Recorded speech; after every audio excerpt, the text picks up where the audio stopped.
Hello, free enterprise fans, and welcome to our Friday night community race. The tournament season is over and club season is beginning, and we're here to showcase Kokkol's Express. We've got 7 runners getting ready to race here. I'm Rowdy Roddy Sniper, and I've got Deathlight joining me in the booth, and Antidale running the restream. Um, Deathlight, looks like these runners are going to be going pedal to the metal here tonight. I mean, it's a fast seed, so it should be enjoyable. Oh, great! It's a cane start, so yeah, that should be good. But I probably will want to be looking for some early bits of equipment. Objectives are pretty much, I think it's the same for every flag. But hey, but who you pick up is going to be different. Yeah, this flag set has no earned characters, but you can get the free characters. So anything like going to the Tower Exot to get those 2 characters, not going to help you out there. You just got to go to Mysidia, got to go to Mount Ordeals, go to the Watery Pass, and go to Dwarf Castle to get your characters, and then figure out where to go from there. Yeah, that's a very straightforward in terms of constructing your party set. You, depending on who you start with, it won't include Fu, unfortunately.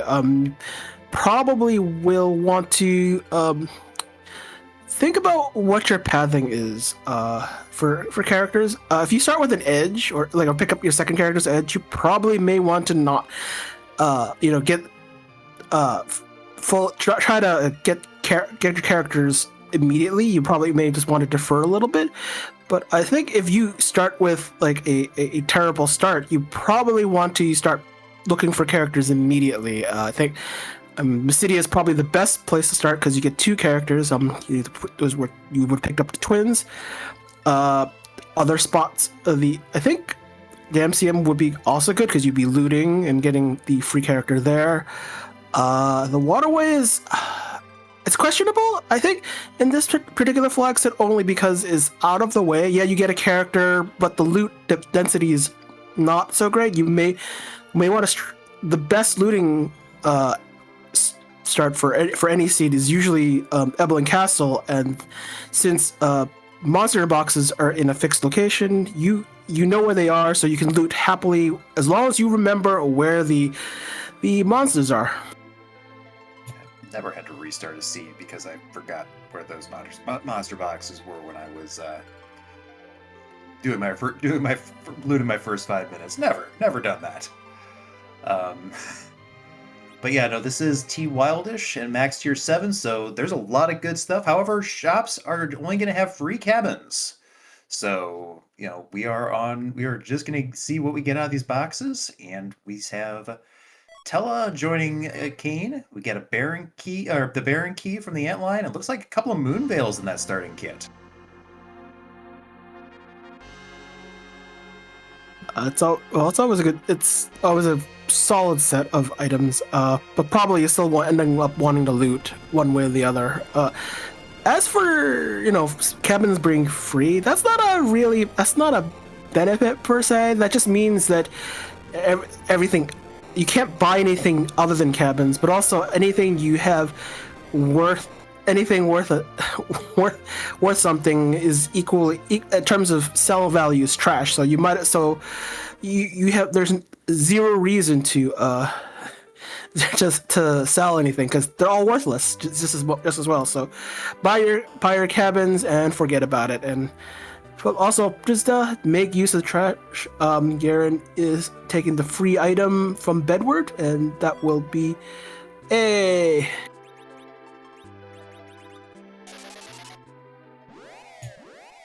Getting the hook from that, it looks like. There was a very fast menu from Garen there. Is this... I think with it... Getting Tella as the second character is nice, but we and a Porm, so we have dedicated white mage. So one thing you probably want on your party at least most of the time. So that also means making looting a little bit more less painful, especially when Drinks Glue is looting this area, the waterway. It makes more sense with a Tella in the party. You can loot and save some time because walking all the way out is a pain. So it's whatever. I think you have to figure out who that anchor is going to be. At least in this flag set, since this is a K main flag set, you probably want to do every overworld thing as much as possible, as long as ideally if it routes friendly enough. So there's I think there's one spot where you probably may not get what you want. So anything that gets you a key item on the overworld or underground probably should go do it. Yeah, and well, there is forced magma on this flag set to make sure that we get the magma key for underground access. The hook route is an objective in this seed, so a little bit of incentive maybe to take that route and forego the magma key.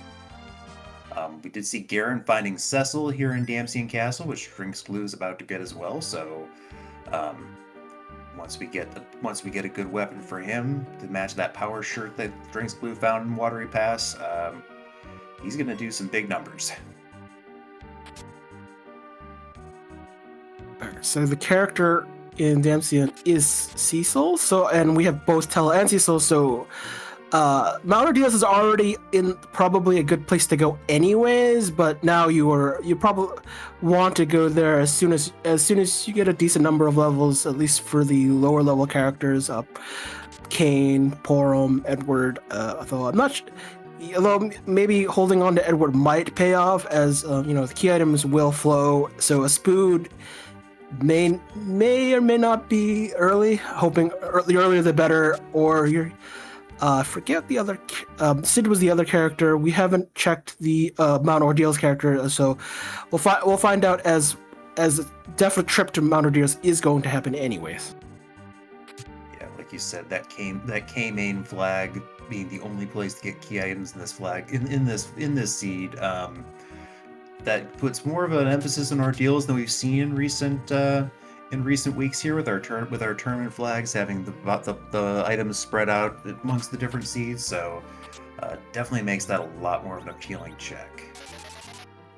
And Drinks Glue getting ready to take on our first boss here in the Antlion, taking on the Dark Knight. Not going to be too much of a threat to this party here. I think even Edward might stay upright after these dark waves. I mean, it's the freest of free bosses in the spot that is the least harmful. So, there's a few things can be more harmful here, but Pain Man, Affection Zone is DKC. As your opponent, is not really it's only as strong as that spot happens to be. So this is not one of those spots, fortunately. So with this freest to free, probably a good starting place to go. That also means. And some free levels, which is what we really want. Just to get some levels on Edward at least. There'll be some even more looting. Yeah, no, that Earth Crystal is great to see early on. Not an objective in this seed, but it is, and the 2 character checks, like I mentioned earlier, will not be there. But we do get the treasury, and that max tier 7 treasury can have a lot of very good gear in there. We've already seen a Dragoon Spear for Kane. That's probably the best offensive weapon we've had, other than maybe I think I saw an Artemis bow as well on Garen's side. So some good stuff, but this is an opportunity to really hit the jackpot. Tier 7 does. Tier 8 includes the stuff for Cecil and the ultimate armor. That's really what. So what we really want is his gear on our other characters. Kane being online is a good thing, but you want everyone else. So every other fighter to have something, and we got a white spear just in case we didn't have enough weapons to fling around. A light sword should be sufficient. We're probably not going to get that much better on Cecil. I mean, you can if you really want a defense sword, but Avengers. So you got most of the. You got most. 2 Avengers. Was that 2 Avengers, or did Drinks Glue have to go double back for one of them? I think there's just a lot of veteran runners pick up the item, discard it, and then pick it back up. It's like, just like it takes us half a split second longer to kind of acknowledge it in the brain. It's like you see it. Wait, what was it again? Oh yeah. I wanted that. The habit of dropping things back. It's like putting the item back in the box, although they disappear if you don't come back and pick it up immediately. So it's a thing. Like you said, since these, especially since none of these items cannot be sold for any benefit, using that discard button is a huge help to avoid inventory issues down the road. So, Garen about to go get his Earth Crystal, and Drinks Glue heading on their way to promote Cecil the Paladin, get Tell all of his spells, and then pick up one more character as well. Yeah, I think that's one thing. So Drinks Glue, skipping the Babel Gauntlet, given that we are guaranteed a Magma Key, we're guaranteed like the first 4 key item checks that are available on the overworld will have the Magma Key. That means that we're kind of gambling, or at least like gambling that Fabul, the Fabul defense doesn't have the Magma Key, so that we can probably hopefully get the pen and try to do Fabul in one swoop. But that never happens. Might have to yeet Bard on here. No, we want. Oh, I guess we have our white mage defined as the old man. Yeah, this flag set is a win game flag set. You do not have to fight Zeromus for your final fight. So there is a little bit, tell us a little bit better better choice for these runners, because you don't have to worry about his low HP pool. Same with Edward. You can take advantage, once they find some arrows to go with that Artemis bow, and I apologize for my cat there. You will, you don't have to worry about some of the end game grinds, the end game, the issues that some of these runners, some of these characters have for the late game. I mean, I like the old man. I feel that Porm would provide more value, despite her leveling. But I mean, it's a choice. I would have yeeted the Bard or Kayn, because Kayn's potential is limited by weapon, so you might not like what you get, and there might be a point where Edward, at least because depending on what you have to fight, he is a glass cannon even if you give him the spoon, so it's a consideration. Especially it's worse if you don't get the spoon. Like the value of Edward depends pretty much on how early you get the spoon. So it's, for now it doesn't matter, but when you get to the harder fights, his value sort of diminishes a little bit. Yeah, I don't disagree there. Plus, the other downside is that when we found Artemis bows, we don't have, because this is a loot only to get your item set. Arrows can be a bit of a hard commodity to come by. You can't just go somewhere and buy a stack of poison or charm arrows on the overworld to give you that early firepower. Garen found 10 mute arrows, and that's all I believe I've seen between these two runners.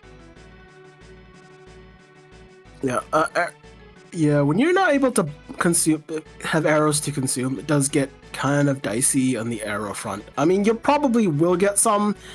I think junk is enabled, where you'll still get junky arrows, at least in the like weaker arrows. But that's all right. You just need something to gain some of the benefits of the Artemis bow. Though you're hoping for at least charm and mute arrows to just tide you over, or some starting character with some arrows to, because I think they get a set of 20 or 30 or so, which is good enough for a seed anyways. Yeah. So Garen making his way up, down, joining Drinks Glue here on Mount Ordeals, deciding to replace Tella with the Edge. Looks like might be going to anchor with that Edward, or might just be saying, you know what? The toughest fight I'm going to have is the Marasme altar. Do I need an anchor?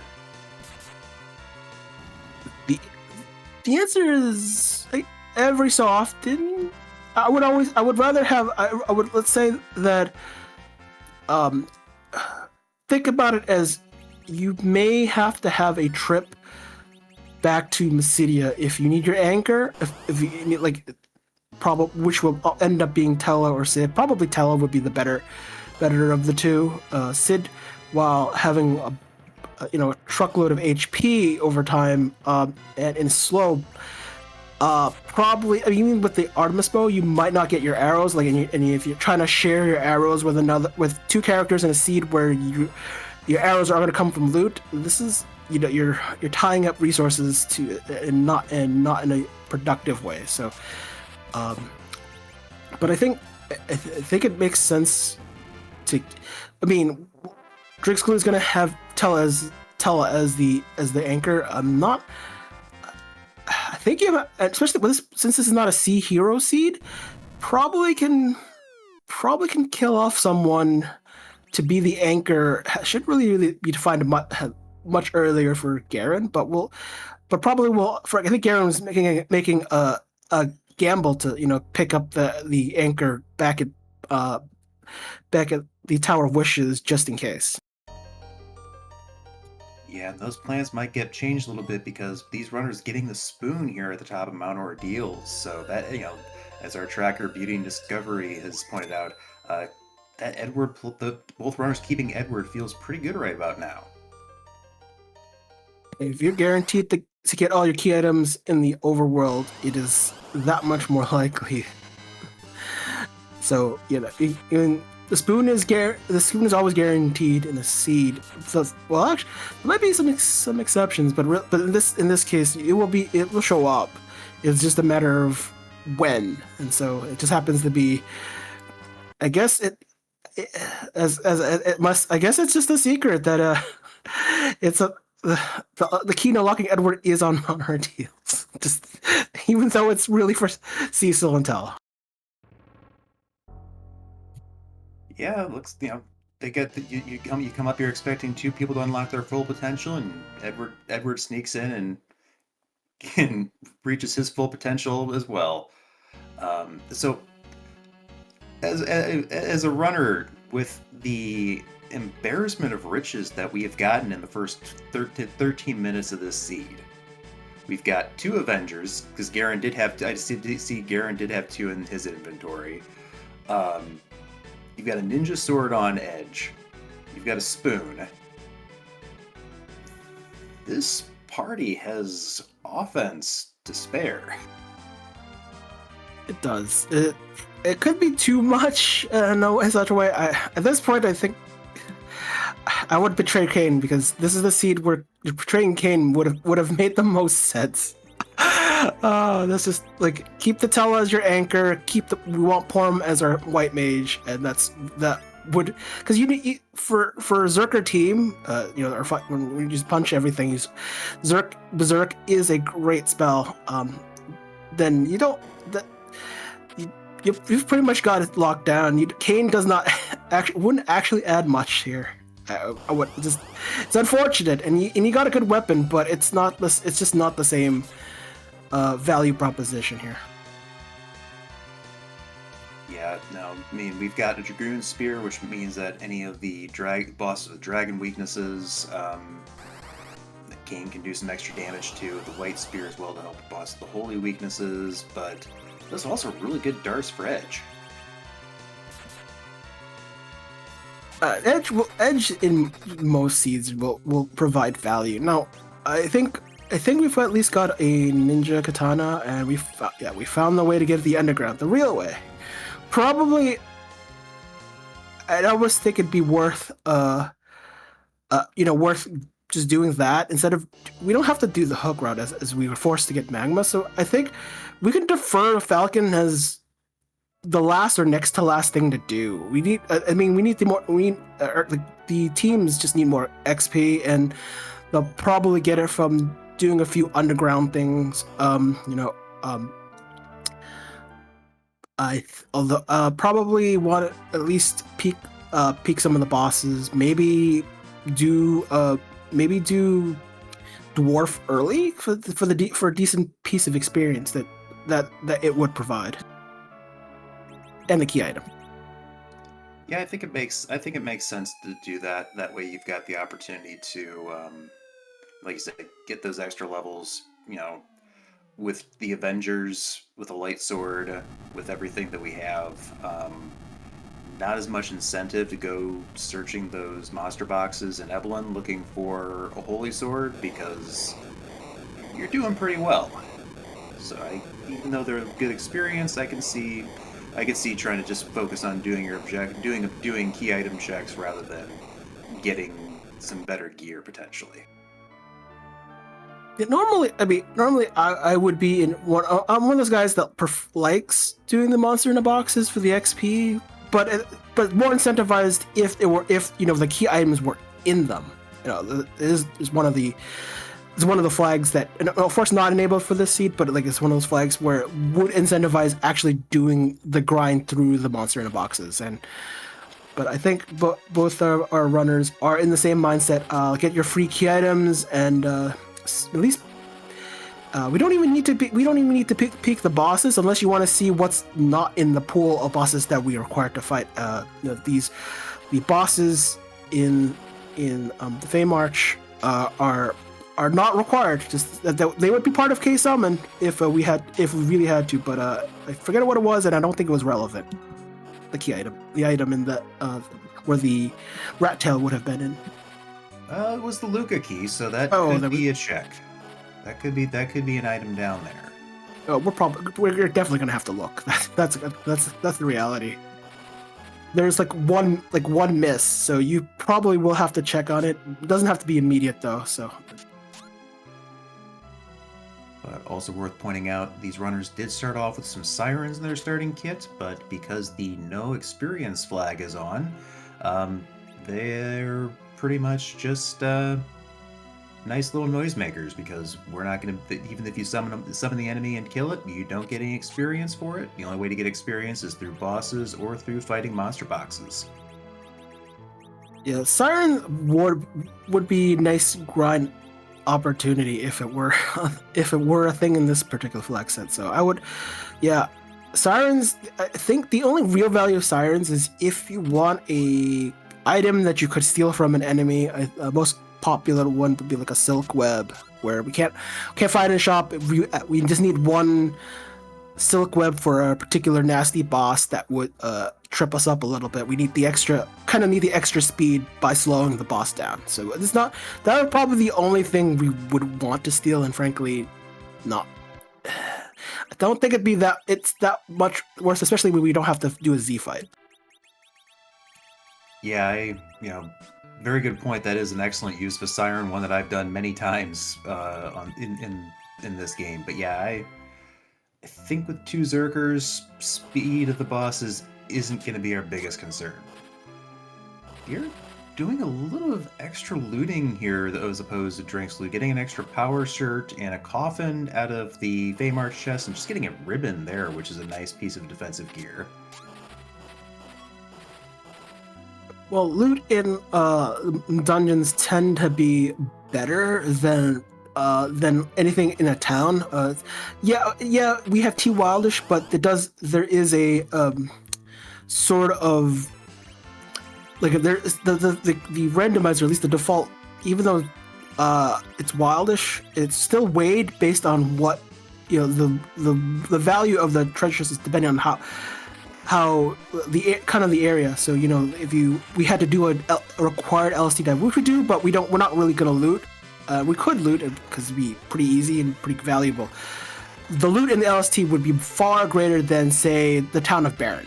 So that's the best way to look at the value. The wiki would be more definitive of what specifically we gotten, but yeah. And Garen is forgetting the rule of Lit Bolt, HP based things. You actually have to have HP to use to make it valuable. And yeah, Time Toads have something like 100 HP, so but 1 HP casting using an item that deals based on current HP means you're dealing 1 damage, which is very unfortunate.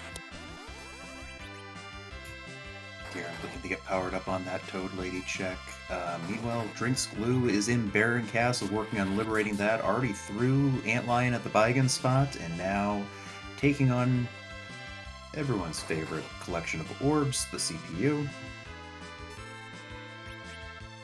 Yeah, that was outlined first. Pretty trivial. This is the HP is not too bad, but the level, some split HP based on the HP pool at the Kinazo spot. So I think Garen would benefit from using a J item or using Edge to at least cast Flame to get rid of the tiny toads and at least speed up this fight. It's not the Toad Lady is the one that drives the fight, but even though it's the most freest of fights, it can be slow if you don't have enough, if you're not actually dealing with the problem in a quicker fashion. Not having a Tela is sort of a problem. Like the tiny toads could be easily rid of by Tela. Just casting a quick virus would be good enough, even as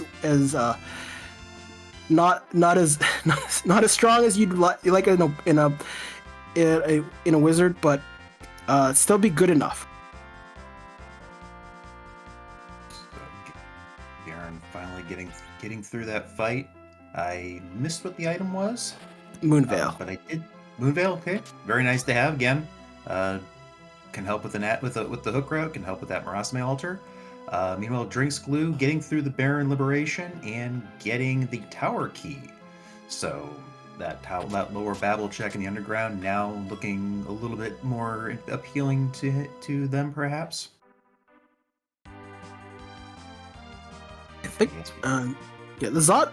I think Zot just to do the key item is really the goal. Probably maybe and check what the Flame Dog has, hoping for something better for Edge. Or no, just doesn't care. It probably believes has enough weaponry. I think gear wise, you get the light sword, the spear. Edge has at least one ninja katana. I think Aaron has both a set now, so it's probably more than enough anyways. So probably just wants to blaze through this tower quickly.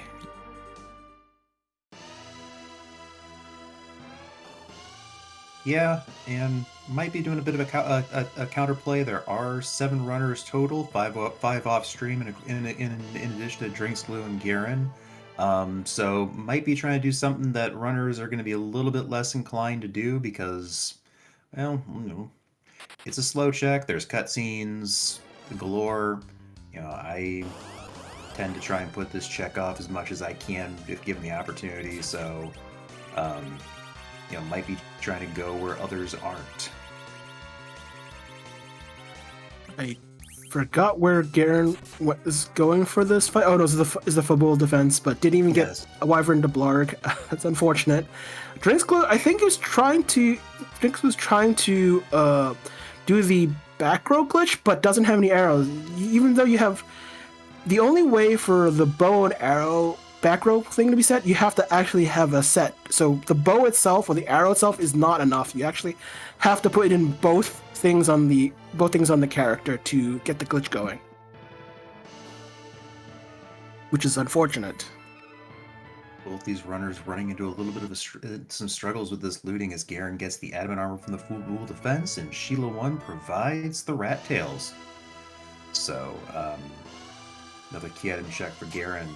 Because Garen, like you said, Garen was trying, through that lit bolt, trying to do some damage to the tiny toads, but you could see kind of cycling through that inventory for a few seconds going, do I have something that'll actually help me? No. That's one of those you probably should have healed up at least a character. If probably didn't realize the J item situation he had. Which, sometimes you forget, sometimes you just get a gluttony of J items, but it's like realize, it requires my HP. Oops. So it's one of those, sometimes you want to heal before a monster box fight, and this is we know the fight was where was at. Probably it's one of those forgot, don't remember what was there. So it's one of those things. So that rat tail turn didn't really help. No, it's just another key. It is another key item, but not exactly not one that these runners are going to be checking, since the character check that is there is, well, It's another piggy, just like you're seeing on Drinks Glue's screen with the two characters in the Tower of Zot.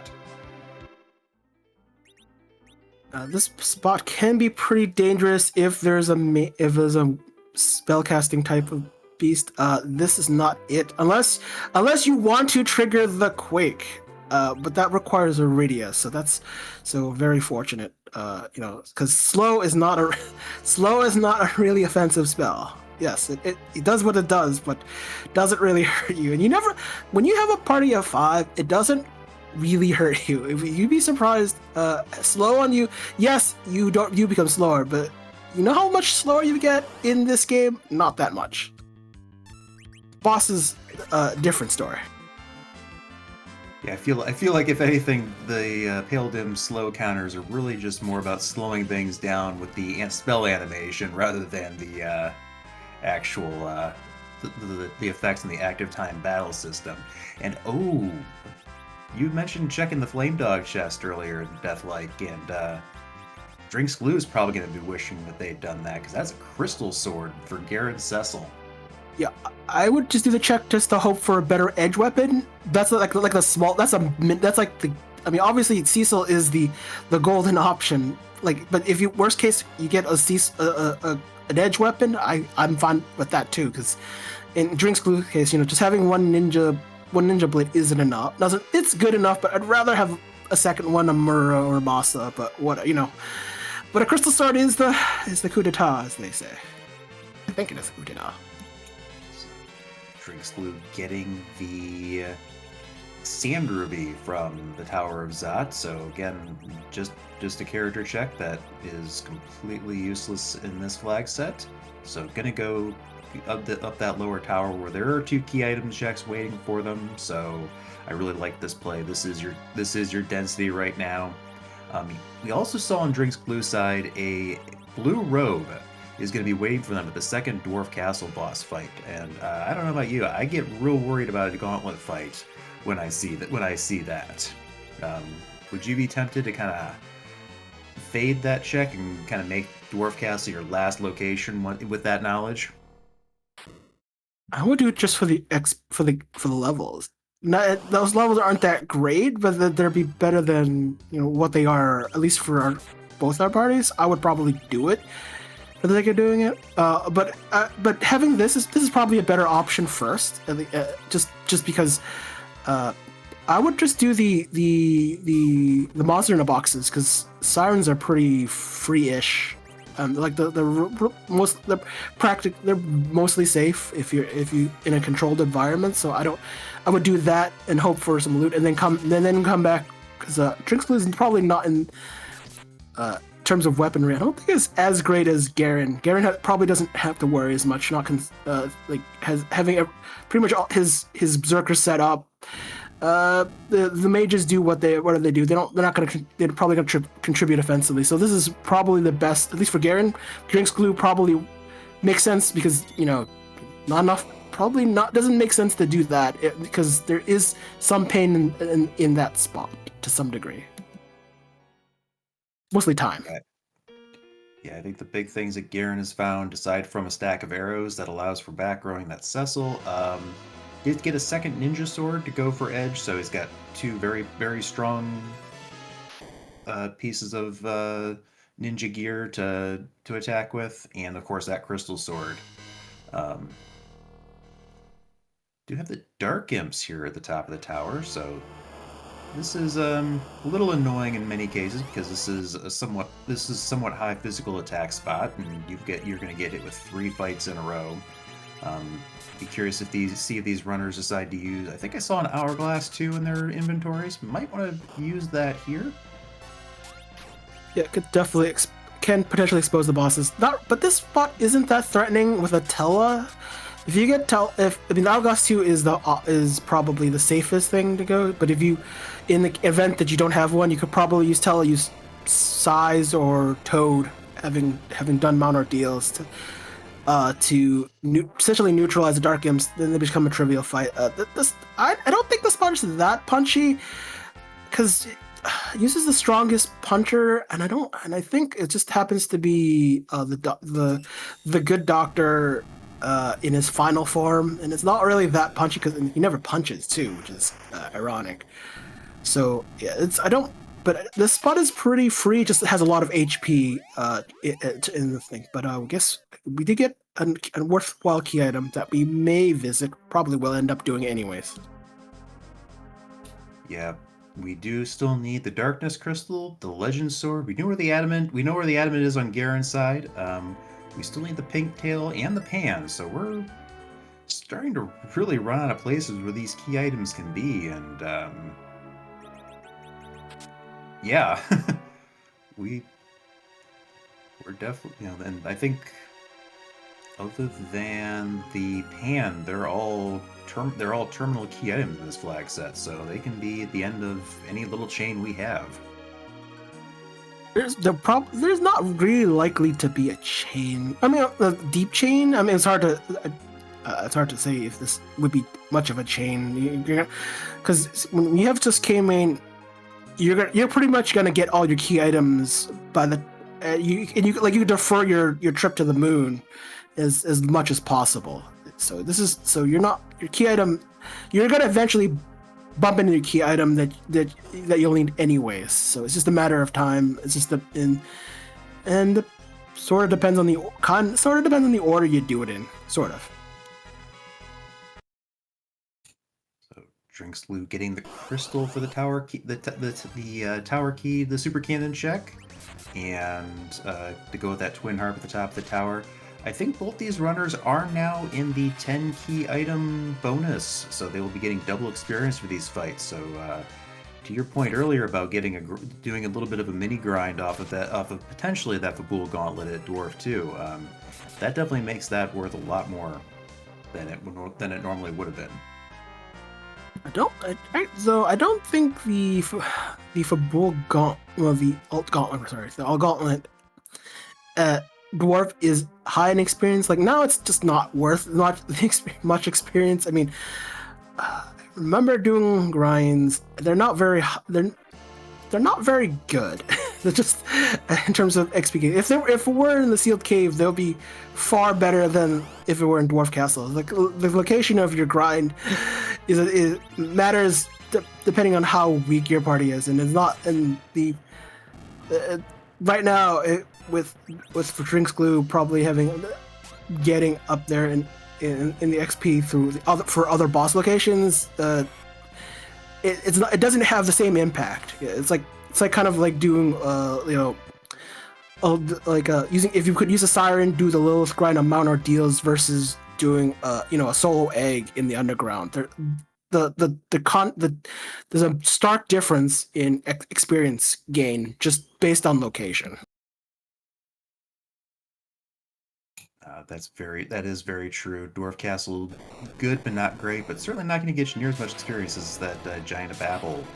And we are going to have to fight our way out of the sealed cave because that is a legend sword. Both these runners will have half of the forge the legend sword with the adamant objective. Drinkslu trying to take advantage of the back row glitch for at least for Edward. Makes sense because actually got a good weapon, so might as well go. And he's gonna be in the back row so he doesn't die. So that makes sense. And is this vanilla? This could be problematic. I'm not sure about the offense. Probably might want to slow Odin down with Tella. Tella's offense is I mean, you could use Lit 3, would actually do some work, but I think there'll be more value since he has a horde of Zerkers to slow Odin down. Zerking does help, but as having a Zerk character just kind of skips having to hold A to win in his case. Drink's case, anyways. Yeah, no, we'll help them slow this spot down. You'd see a lot of good damage numbers coming up and getting through before the Odin attack. So nice use of those darts there, really taking advantage of Drinkslu taking advantage. Both these runners really taking advantage of the inventory and some of the very powerful weapons that we've got that are just like, they're not an Avenger, they're not a Crystal Sword, who cares? And our tracker pointing out in chat that Drinks Glue keeping the Tella is going to have the ability to warp out of here. So that will save a lot of time for them getting out of the sealed cave. Exit is blocked because it is a storyline. There's a cutscene at the end of the dungeon in the vanilla game, so warp is the fastest way to get through here.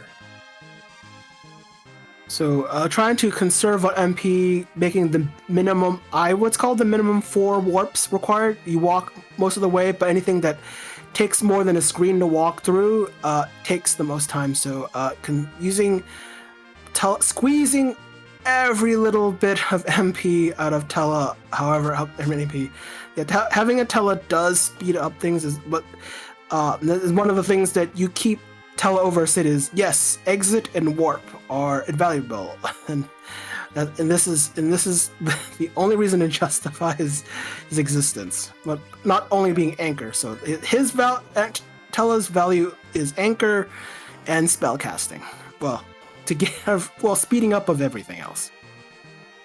Yeah, I mean, Tella has Berserk, Tella has Blink, Tella has Slow, Tella has Cure 4 and Life 1.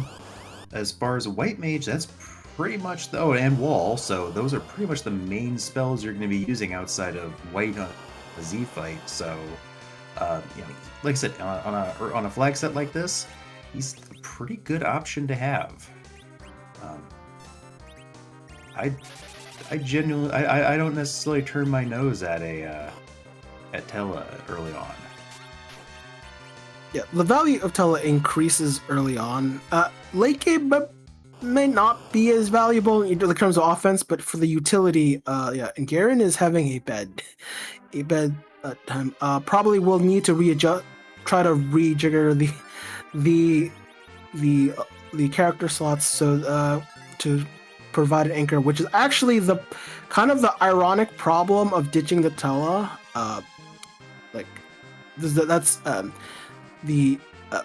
So when we talk about an anchor, the agility anchor is in the vanilla game is Cecil, because Cecil is in every fight except for like a few fights because reasons. But I don't think we have vanilla agility enforced, but vanilla agility is applied by the middle character, and that character in Garen's case happens to be Cecil, which means that it helps to be faster than Cecil, and there's only I'm not trying to remember if Edward is faster than Paladin and Cecil. He probably is, but it's kind of like and that just means Porum isn't that character, and that without having like an Artemis bow around, but that also means her healing isn't as good. So I think Garen on doing the hook route, getting the Falcon, is in some ways is a detriment to slowing him down unnecessarily. Like doing it last because your character's doing all the other things probably would have gained enough experience to make this trip much easier. Yeah, but fortunately, despite the fast speed and fast physical attack at that spot, Garen is able to get through that Ogo Pogo just as Drinks Glue is getting through Dwarf Castle. That was the water hag there, not the gauntlet we were speculating. So probably a bit of a sigh of relief on Drinks Glue's behalf there. Garen fortunately was able to get a little bit better set up that second time to get through the Ogo Pogo fight and get ready to fight this Octoman. Discussion in chat, our key item checks are starting to run a little bit low here. The pan is probably the big gating key item. We do get the pink tails. That is an objective here at Dwarf Castle, so definitely have to go do that. It looks like that twin harp is going to be the answer for the pan. And then the pan should have the darkness crystal through it. Well, eventually we'll have to get a darkness crystal one way or the other. It will be somewhere, just like the crystal, however useless in this flag set, other than being at +1 key items. Darkness, darkness isn't really as important. I mean, you'll still get it, but it's not as important because it's just the Murazame altar, which is a quick trip, and doesn't require as much prep as everything else. You'll like you can wait till getting enough experience elsewhere. I mean, and Drinks Glued is not punished for turning in the pink for missing the flame dog chest. Yeah, we have Crystal Sword parity.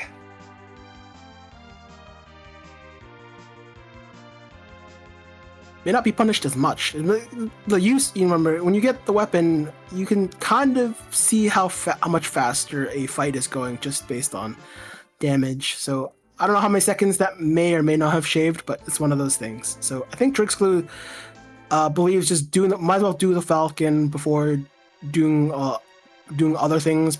Will probably do. Could have done Harp, but probably wanted to do maybe some more additional looting.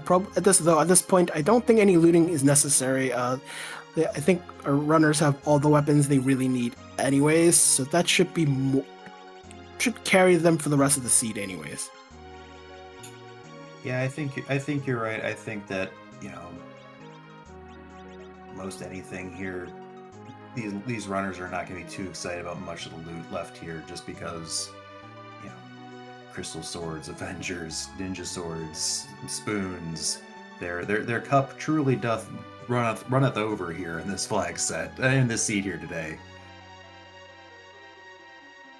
So we do have a little bit of runners retracing each other's steps here as Garen makes his way up the lower Tower of Babel, as Drinks Glue going the upper part of the Tower of Babel to get the launch the Falcon objective. So yeah, our Beauty and Discovery reading my mind here. Dropping a link to the Discord. So because this is a community club, we have various community clubs that either run community races like this or have asyncs that you can go and be a part of to play the game, learn some different ways that the seeds can be set up and test your skills. We also have links to our runners. Please give Drinks Glue and Garen a follow. And obviously our Restream team here, Antidale running the Restream, Beauty and Discovery doing the tracking, my co-commentator Deathlight doing a excellent job, and then some other guy. Oh no, we can't forget Roddy Sniper. That sounds the same. Those words blend in together. I think that's why you did the name, right? Am I right? It's a tribute to Roddy Piper, but yeah. Now, definitely, if you're watching the game, watching Free Enterprise for the first time, or have been watching this channel during our recent tournament, the All Fork Cup, Discord is a great place to learn. We've had a lot of new runners recently that have been asking a lot of questions and either reminded me of some things I've forgotten, or I've learned a few things that I didn't understand about some of the intricacies of Final Fantasy IV and the randomizers. So definitely a great place to continue to learn about the game. So I think Drinks Glue will have a better time, although I don't think Drinks Glue has the cane with like a dwarf axe to back row glitch him, because that would affect his offense a little bit. Edge doesn't have quite the optimal setup, but at least didn't have to reset. So I mean Garen had the benefit of the crystal sword longer, but had a reset. So that that's time lost. So this is so even not having the crystal sword earlier, now gaining a lot more benefits at this point. Just not having to have to reset with having done the King Queen Evelyn spot at a much better pace. Yeah, that you saw that 5,000 damage swing from Drinks Glue's Cecil. A little bit of that is the extra experience, because Drinks Glue has done more, pretty much cleared the underground, I think, already. Or at least close to. Or yeah, no, I think he actually has cleared the entire underground, other than the pan bonk. So a little bit more strength, but also has that power shirt on Cecil. And last I checked with Garen, I think it had the crystal sword, or the crystal armor on Cecil, which is wonderful defensive gear, but doesn't give the boost to strength that the power shirt provides. Well, the thing about the crystal armor, and I love it, except I don't I don't love it. It blocks Zerk from being applied, but only from casting spells or the item. But Avenger, because through the magic of some hackery or wizardry, does not care if you have a crystal armor. Just it ignores existence and applies Zerk regardless. So it's kind of it's a nice thing of the Avenger, but also a thing about the crystal armor I've never really liked. But there's a reason why it exists, though. There's a very good reason why it exists. Yeah, no, I don't mind. I actually I like the idea of giving Cecil the crystal armor, because you've got the Avenger for that reason. You get all the defensive benefits, especially the magic resistance that the power shirt doesn't have. But you still have the Zerk status because the angry stick will make you angry no matter what says that it shouldn't. But you are giving up some of that power that comes with that power and that extra offense, and sometimes the best defense is a good offense. There's some definite use cases. Usually, the primary benefit of having a Cecil is not just having the best weapons. Is also having allowing the use of cover strats. When a character is below 1/4 of their max HP, they're in critical status, have not stinky lines, but they look like they have stinky lines emanating from them. But that's just saying that they're crit, and Cecil basically says, I'll take your hits for you, and it's great for various strats, especially for bosses that only punch, which makes things easy. Especially the best part about cover strats is that based on where Cecil is especially if he's in the back row, damage, regardless of which character is hit or in whichever location, it depends on what Cecil's equipped and what row he's in. So Cecil in the back row with cover strats it's not perfect, but almost impenetrable given the right situations, and great for certain bosses. Absolutely, especially if you get a blink caster as well. Just keep Cecil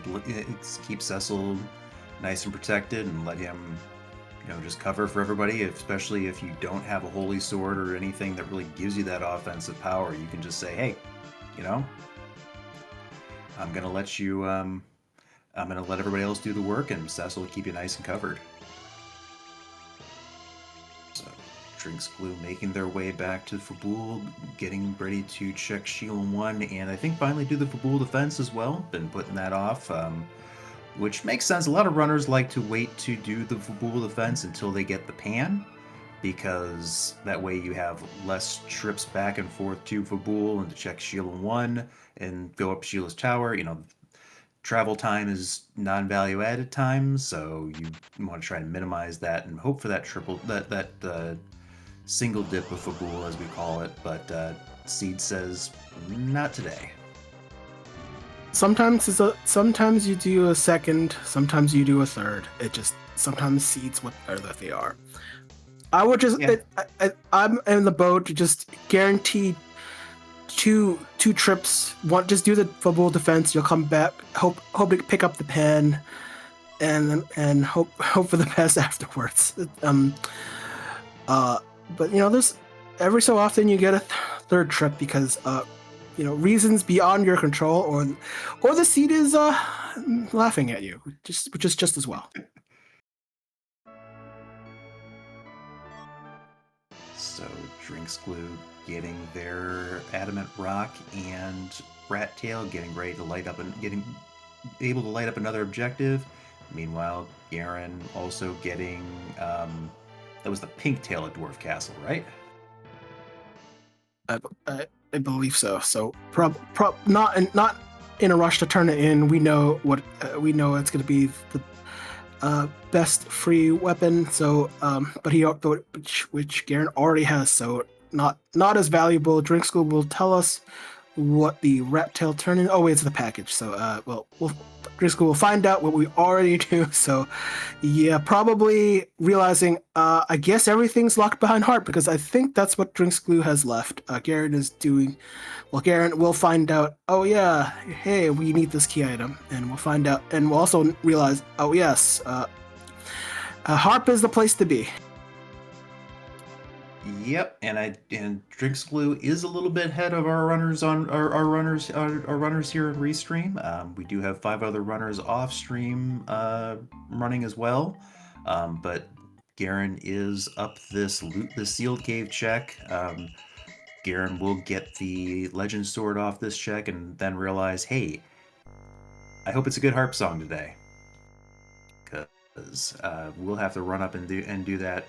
We'll get those 2 objectives wrapped up here as well, because he does have the adamant rock in hand that Drinks Glue didn't have during their last trip underground. But should be able to route that in very nicely with that pan check once they get it here. I'm forgetting. Are we doing this in the standard free enterprise or in the fork? Because I feel like this is so.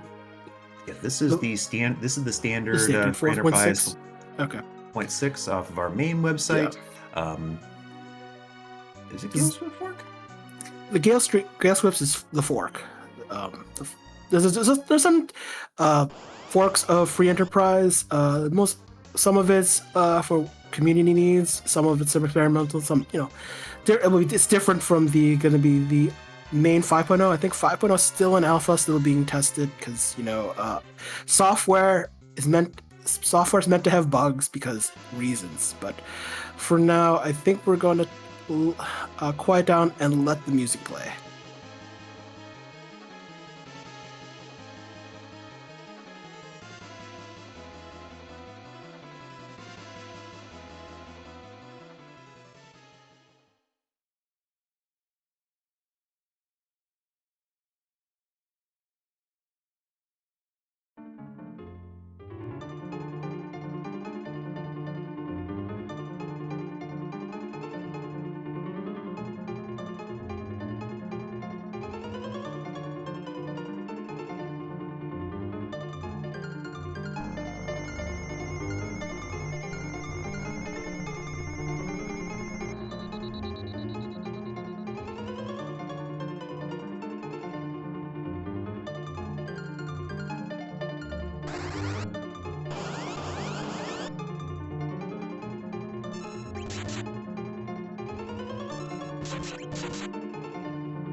A very fast-tempoed harp song there, which makes sense because this was a very fast fight.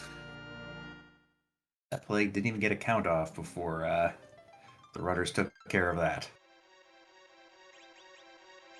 Well, it doesn't laugh like the Muppet on Sesame Street. So yeah. So I was saying a little earlier about the fork. I think we are on Gale Swift fork, which I think the only reason why I mention it is not only you should check out the fork, but mostly because in Gale Fork's flags, I think the only one difference is that the Smith item is something usable. It has a fusible flag, which means normally the Smith will pick a random weapon from the advanced port. So yeah, because it's a randomizer. We want to do something. We want to add something to spruce up, give characters more life, especially Kain, but an opportunity to wield their best weapon. And usable just makes it so that we pick from a valid set of characters that are going to be in the seed, because the standard way is just to pick any random advanced weapon, regardless of who's in the seed. So, yep, we have our Edward. So we get a weapon we don't need because we already have the spoon. Yeah, Edward has some ridiculously powerful harps. Hollow harp, pretty darn good, but not quite up to the standard of the spoon, unfortunately. There may be some uses, but spoon is just slices and dices all the things, so it doesn't. But why does a spoon slices dices? Why isn't it a spork? Yeah, it's one of those really, really cheap spoons you get at like Dollar General that they didn't properly finish, and so it's got that sharp edge that you always find when you use it. But I think, besides that, is also, I think it was a mistranslation. It's supposed to be like a butcher's cleaver, like a chef's cleaver, and that's why it's so sharp and deadly. It's a tossing item. So, but now we have the pen, so we'll finally get darkness, but not here. Unfortunately, I think it's part of the Sheila 2 turn-in, because the item from this spot is part of K summon. This is the Sylph summon spot. So that's why we know it can only be at Sheila 2, because Sheila has all the goods. Yes, and this will be a full 17 out of 17 for Drinks Blue. We'll have that tracker as fully lit up as can possibly be. There is no past in this flag set, so that'll stay unlit, but getting the full collection here in just a few seconds here, and that will put Drinks Blue. We'll just have to run up and fight the boss of the Marasime altar, the upper subterranean. I'm liking their chances against whatever awaits them. What do we have left that could be any sort of stumbling block here? Well, we'll discuss that after Garen gets done with the harp check here, as we are getting ready to go over and revisit that fight on his side.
There is the pan for Garen as Drinks Glue has raised the big whale and is getting ready to go to the moon.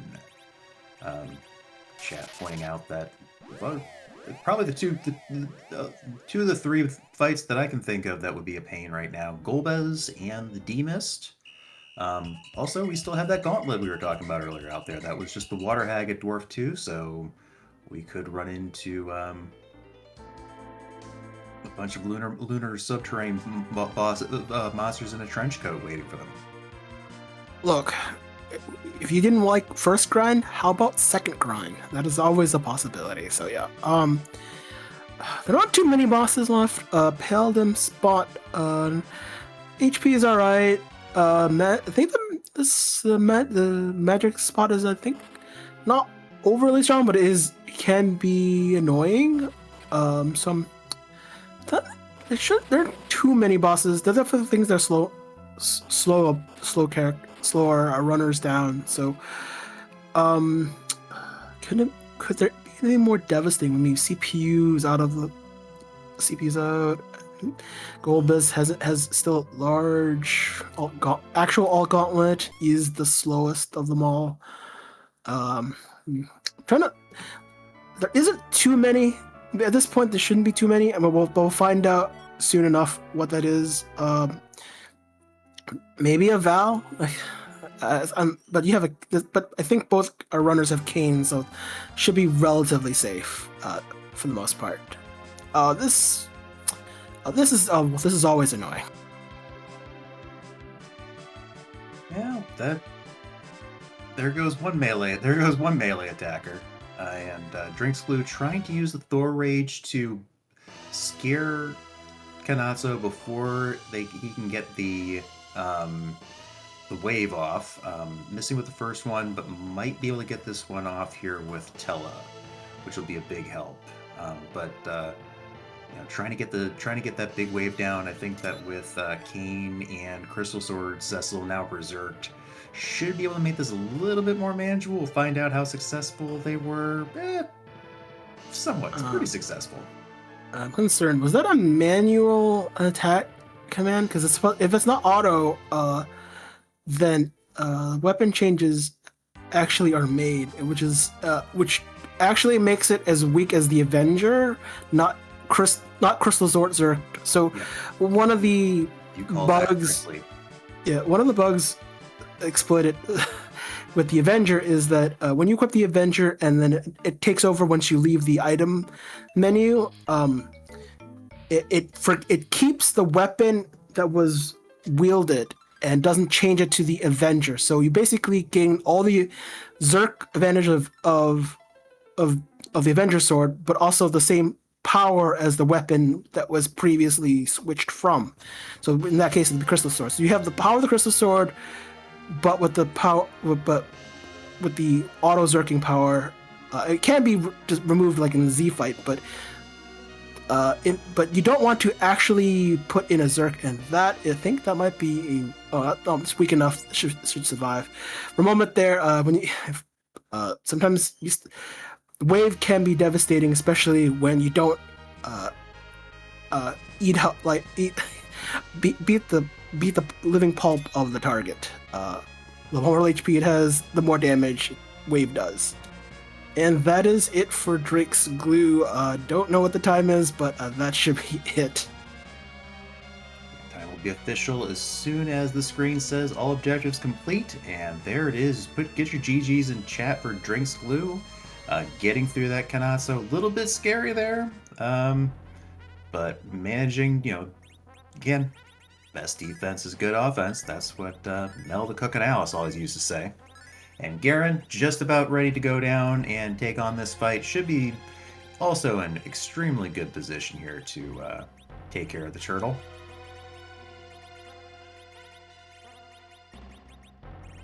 Not quite sure equipping the Apollo on a more permanent basis on Edward. Is there an agility boost to that? I believe so. I think his two ultimate weapons increases agility. So, but I think our winner, at least from the restream, has popped on in. Mellow. Blue, GG. All right. Can y'all hear me all right? Yeah, you're sounding good to me. Yep. Okay, awesome. Thank you. Thank you for the GGs. So, early on, you got that Earth Crystal. You had 2 Avengers in your hand. You got a spoon on Mount Ordeals. You had some pretty good things for Edge to throw. What are your thoughts as you had basically, all the offense to take care of pretty much anything in front of you? How did that affect your path through the seed? I actually really regret I didn't have arrows. I think I found mute arrows either in Water Pass or the Treasury, and I forgot to take them. Well, I need to take this Archer Bow in case I find, good stuff for Cecil and possibly Edward, right? And I was like, oh yeah. I tried to back rogue with Cecil. I don't have arrows. Okay, that's a whoopsie. But other than that, yeah. There was 2 Avengers. As soon as I found the globes, I knew I could just spam Avengers and not worry about it backfiring too much. And then, we got walking and rolling. So, you did get a hook. You did get the hook pretty early. With that being an objective and with that offense, did you at any point in time consider, hey, let's go hammer. Let's go fight this and maybe get a nice little boost of experience from that second spot?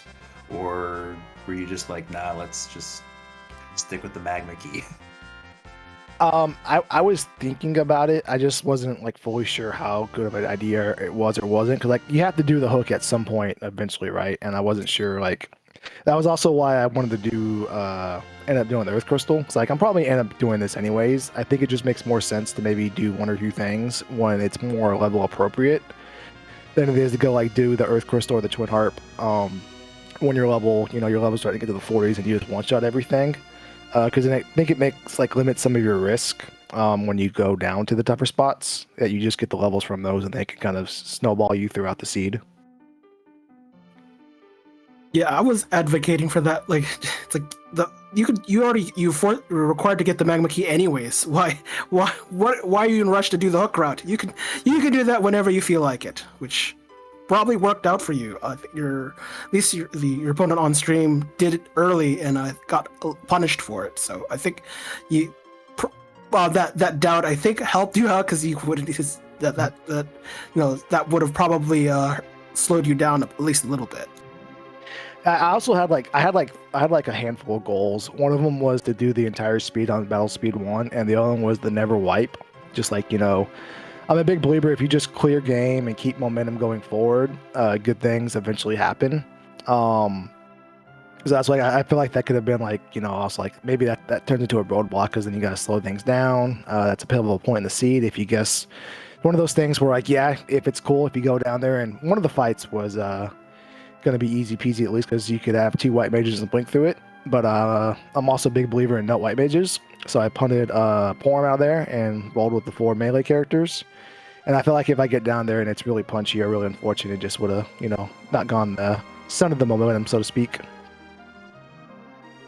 I wasn't offended. Well, I was kind of offended that you ditched poor home at the first chance. But I understand, like, if you wanted, because you only technically had a white mage in Tella, but I mean, I'm always saying that's never enough, because you never know when you need the healing. But given the speed of the seed, I mean, it worked out. Didn't need that much healing. Just punched everything before it could kill you.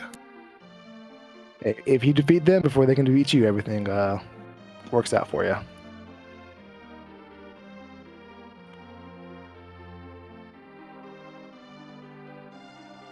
I guess one thing. I know. I mean, you still got the crystal sword from the Pinktail Turnin, but it just happened to be that you skipped the Flame Dog, which also happened to have a crystal sword.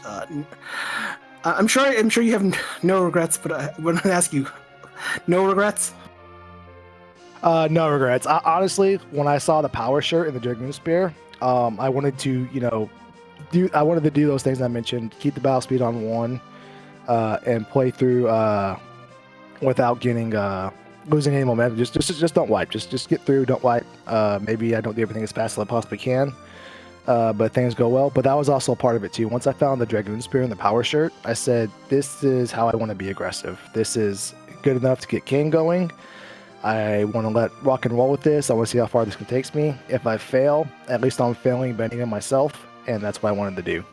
So I wasn't worried about any more monster boxes. Even when I found Cecil, I was like, typically I probably would have, without that personal goal and mindset, I probably would have done some Evelyn monster boxes, and I'm not opposed to doing Flame Dog either, or the hook route monster boxes. But with that, I was just trying to push the envelope and see what could happen. I'm kind of out of questions. Do you have any other questions, Sniper? No questions, but Glue, I just wanted to say, GG, you definitely ran a very clean race here tonight. You said you talked about wanting to keep that momentum, no wipes. You completed, even though it was K main, you got a 17 out of 17 seed in 1 hour and roughly 4 minutes. That's a very impressive time. So thank you. I wasn't very also, nicely run. I forgot also if Warp Glitch was on, because I may have done 18 out of 17 because I could have Warp Glitched the Luka key, but I don't remember if it is or isn't. No Warp Glitch this okay, I feel better about that then. You lucked out there. But no, very, very nicely run seed. All right. Well, thank you guys for doing commentary. Thank you everybody for putting on the community race or stream, and everybody else that participated off stream, GGs, and I hope everybody has a good night. All right, thank you very much, Glue. GG. GG's getting glue. And GG to Garen, who completed the seed. Will dine on turtle soup tonight. Finished the seed while we were having the interview with Drinks Glue. So again, GG to him. Also want to point out that these runners were against five other runners running off of our restream, and GG to Lord Goober, who came in first place. Actually, GG to all the runners. These finish times that I'm looking at on our race time GG room. 10 seconds separated for Goober and Stony at the top of the pack, and not even a 5-minute differential between the first finish and the last finish. So definitely very well run by everybody here tonight. I mean, Seed is designed to zoom over the overworld and on the underground. I mean, you just have to do the objectives as quickly as possible. Find the loot that you want to, and just drive it as quickly as possible. I mean, there's this kind of. I mean, Glue had it right on. Just get your gear and go. So I mean, it's fundamentally the correct thing. It's hard to argue against that. No, saw both these runners do just that, and like I said, getting all the main key item checks. There we go. Hour of talking does that to you. Getting 17 out of 17 in as quickly as they did. Both runners ran a heck of a seed. So yeah. So if you are interested in giving this a try yourself, feel free to join us in the Discord. Because Deathlike, I think that just about does it for us here tonight. Yep. I don't think we're moving anywhere. I think we're just gonna sign off. I hope you guys join us on the Discord. Visit the website to create a seed, or go to the Gale Swift's fork. I think to run a seed on his from his version of or maybe he'll take a peek at the 5.0 alpha of Free Enterprise, or chat on the Discord, because we have lots of fun talking about Final Fantasy IV and related things. And there's a wiki, so just in case you don't want to go, directly ask anyone, maybe get go to the kind of the resource that gets you all kind of the raw information about the game, some of its mechanics, on all the things that this game. It's sometimes it's put together with duct tape and glue. You never know. Sometimes there's information you might have not known about the game. So check it out. Yeah, that is part of the charm of Final Fantasy IV, and it's always fun seeing how randomizers can take those games and just kind of let you really experience some of the wackiness that lies underneath. But that will do it for us. Again, check the Discord, follow the channel if you want to keep abreast of any other community races we've got going on. And I think that just about does it for us. Thanks again to Antidale for running the restream. Thank you to Beauty and Discovery for tracking, and of course, big thank you to Deathlike for keeping me company here tonight and helping me talk about this race. And of course, thank you to all of our runners Drinks Glue and Garen. Without them, we would just be talking into the void like a couple of very strange people. So, thank you all for watching, and have a wonderful evening.